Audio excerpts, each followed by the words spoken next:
Hi. Our very well-regarded new Finance Minister, Dr. Bwalya Ng'andu, delivered his first budget address to the National Assembly last week. So, was it good? Stay with me as today is Wins and Fails, the 2020 budget edition. Dr. Ng'andu mentioned that his budget was made in the spirit of doing more with less, as called upon by Dr. Chagwa in his recent national address. Well, sir, this is a 106 billion kwacha budget, which represents a 25% increase over 2019's 86 billion. Clearly, we're not doing with less here. Or are we saying less is more, literally? Fail. Now, I did enjoy listening to the speech. The minister said some very nice things which have given me hope. He seems to be the right man for the job and at a very important and critical moment in time. Starting with the theme, focusing national priorities towards stimulating the domestic economy. That sounds very good to me. So, when he outlined the macroeconomic targets for 2020 as achieving 3% GDP growth, bringing inflation to the 6.8% range, increasing our forex reserves, reducing the fiscal deficit to 5.5%, and increasing domestic revenue mobilization, I was sold. When he talked about the medium-term goals to minimize the cost of running government, I was like, yes, no deputy ministers. And also especially when he talked about halting the accumulation of domestic arrears and prioritizing the dismantling of the current stock in order to unlock liquidity to stimulate economic activity in the country. I paused and said to myself, this man is working with the marking key. Very good, excellent, mupere. This is a win. Now, sounding good is one thing. The question is, how do these goals align with the actual numbers in the budget, right? First things first, we have increased the budget by 30 billion kwacha. I'm sure you also want to know, where is all this money going? First, there's about 11 billion which has been allocated to energy and power infrastructure. Hopefully, that will be the answer to all this load shedding. Win. Now, something that caught my eye and dropped my jaw. Exactly 10% of the budget, or 10.6 billion, has been allocated to defense and public order. What does the minister know about the state of national security that we don't? Is 2020 going to be a dangerous year? This increase does not appear warranted. Besides, we all know that defense is a very sensitive area whereby the procurement process may not even be open to public scrutiny. How all of this money will be spent or wasted, nobody knows. This is a fail.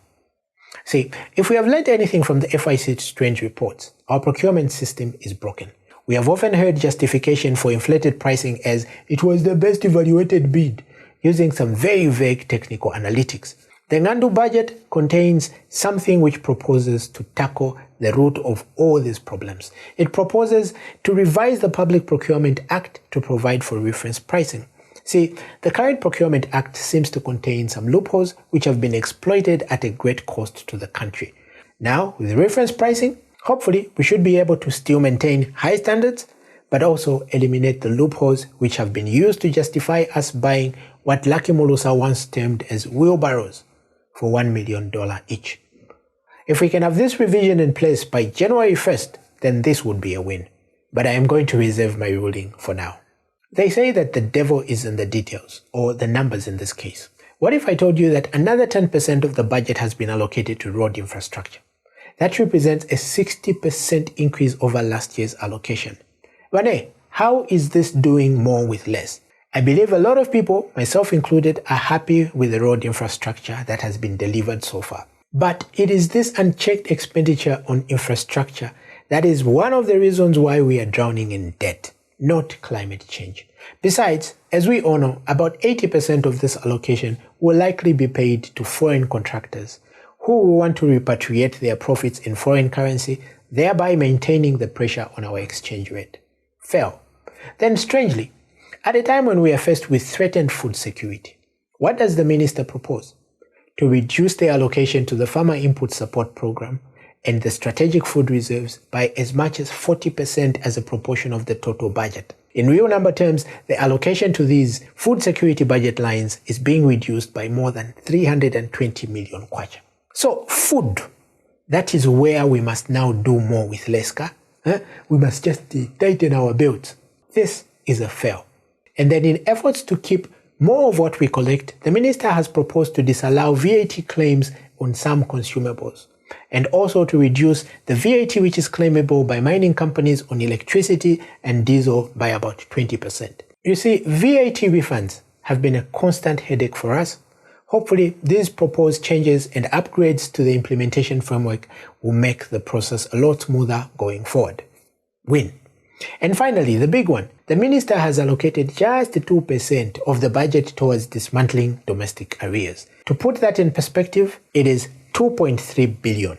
But it represents something like 11% of the 20.2 billion which is owed to pensioners and other Zambians who've supplied goods and services to government. You know what? At this rate, it could mean that some suppliers and possibly pensioners may have to wait as long as 8 to 10 years to get cleared. Of course, the increased allocation is a step in the right direction. But having seen the excesses being allocated to defense and the likely overpriced road infrastructure, I cannot call this a win. Thank you for watching, and I'll see you next time.